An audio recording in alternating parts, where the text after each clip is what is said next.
নমস্কার দর্শকবৃন্দ, মেয়েদের এবং বউদের নিয়ে এক বিস্ফোরণ সত্য ঘটনা নিয়ে আমি আপনাদের কাছে এসেছি। এই ঘটনাটি শুনে হয়তো অনেকের ভালোও লাগতে পারে, আবার অনেকের খারাপও লাগতে পারে।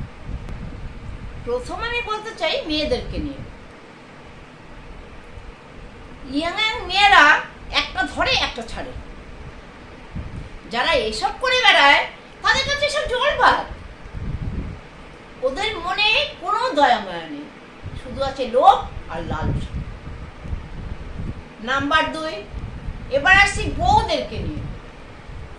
স্বামী ঘরে থাকতে বাইরে গিয়ে অন্য ছেলেদের সঙ্গে প্রেম করে বেড়াচ্ছে। স্বামী যদি কিছু বলে স্বামীর উপর আবার অত্যাচারও চালাচ্ছে। শুধু তাই নয়, আবার মেরে ফেলারও হুমকি দিচ্ছে। কিন্তু সব বউরা নয়, যেসব বউরা এইসব করে বেড়ায় তাদের জন্যই বলছি। এই যে এসব করে বেড়াচ্ছে, এটা কি ঠিক? এটা কি তাদের মনুষ্যত্বের মধ্যে পড়ে?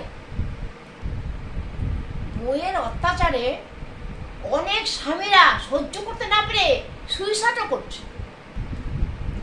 একটা কথা বলি, বউ দিদিরা শুনুন, উপরে কিন্তু ভগবান আছে।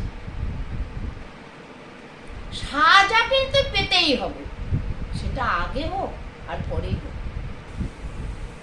আমি যে কথাগুলো বললাম হয়তো অনেকের ভালো নাও লাগবে, তাও আমি চাইব সবাই সুস্থ থাকুন, ভালো থাকুন।